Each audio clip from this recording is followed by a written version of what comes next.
Hello, everybody. So, I just got finished watching Killers of the Flower Moon.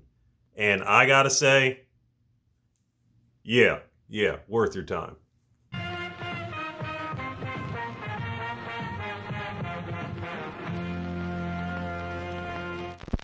Let's jump straight into it. Now, it took me some time to develop how I want to articulate this movie because it was a long movie. There's a lot to take in with this. This movie revolves around the Osage tribe, an Indian tribe that resides in Oklahoma. Now, the Osage tribe just stumbled upon oil on their land.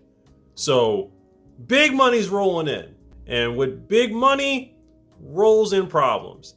In comes the white folks.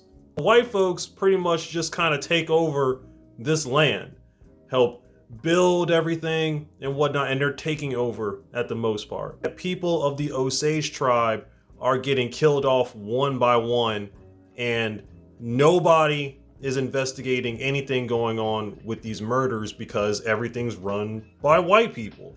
They're marrying off people of the Osage tribe to specific white people, and then they're killing off those Osage people, and then the white people are now inheriting what they gained from the marriage. And at the center of this is a woman named Molly. Now, Molly is like one of the youngest women in her entire family line who is going to earn all this money depending on who dies in line. So she's the focal point of all this. She falls in love with a man named Ernest Burkhart, who's played by Leonardo DiCaprio. Ernest Burkhart is the nephew of William Hale, who's played by Robert De Niro. Now, Robert De Niro's character, he's the guy who's orchestrating all of this. He's the big tycoon that's orchestrating all these murders, but yet is posing as a friend to the Osage tribe. Molly decides to bring in U.S. Marshals from the U.S. government because she ends up talking to President No, God! about, hey, my family members are being killed off. We don't know what's going on. We need an investigation.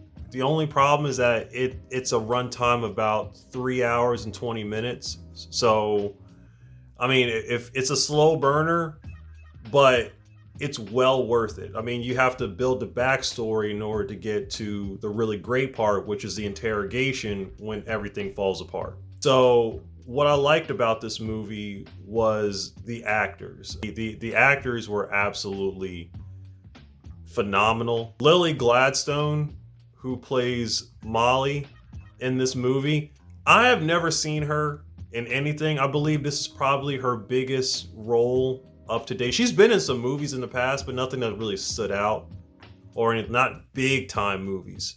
So her being the lead role in this, she was literally the emotional anchor in this entire movie, which I mean she had to be because this whole story revolved around her character. Phenomenal, phenomenal, phenomenal job by her. I can't say more about her, about the way she carried this movie along. It was great.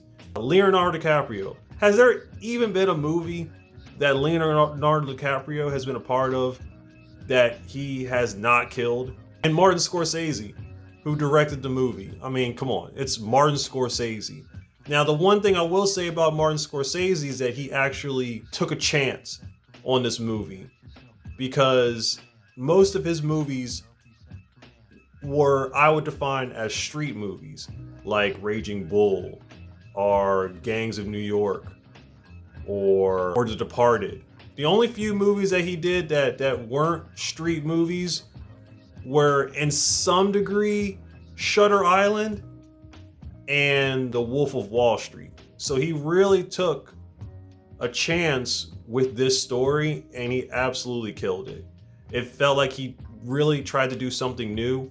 But then if you know Scorsese's type of filmmaking, you can always see the types of shots that he does in his movies that stand out. That's like, oh, that's Scorsese. Like, for instance, if a character was talking to another character and they were talking about, oh, Bob doesn't seem to be doing too well, and then he'll do a jump cut to Bob either getting like beat up on the street or, you know, shot in the head. So I would describe this type of filmmaking like description filmmaking. You know, so how some directors will talk about an action and then just show like the end result and they'll just talk about it afterward, but Scorsese will tell you something had happened and then actually give you like a sequence of shots that show what had happened during that time and then show you the end result. You drive your car tonight, Mr. Balfour? Well? Wow.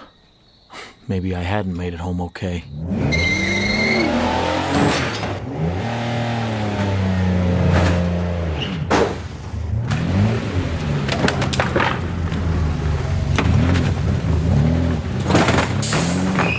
Little scenes that stand out that says, oh, that's Martin Scorsese. Kind of like what Christopher Nolan does with most of his movies. I call those nature shots or shots that are based on timing.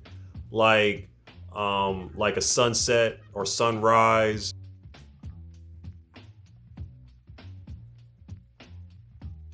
Another thing that I love is that they're giving more light to a group of people that aren't talked about. We'll talk about, you know, Asian people are now getting a lot of light.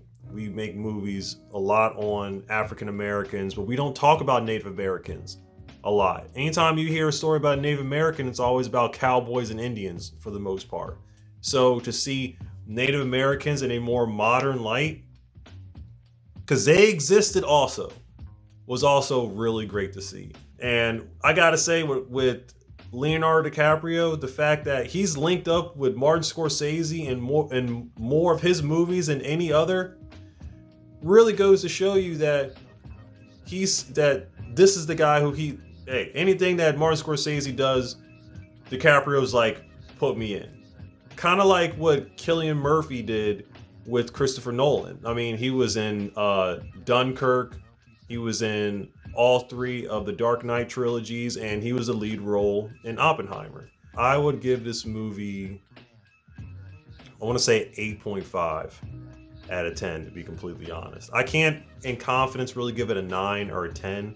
I really enjoyed it. It was a bit long for me, which is the one thing. I mean, you're covering a lot of ground in this movie, so it had to be a little bit longer. If it was maybe a little bit shorter, then I would give it more. You're gonna have to block out about almost 3.5 hours out of your time to watch this.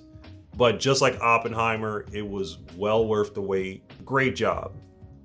It's nice to see that you come out with movies like anything Disney puts out or Barbie, and it's just like, come on. But then there's still filmmakers out here like these guys that still put out quality work that make you want to go to the theater. So at the bottom of my heart, as a moviegoer, as a hardcore moviegoer, I say thank you very much.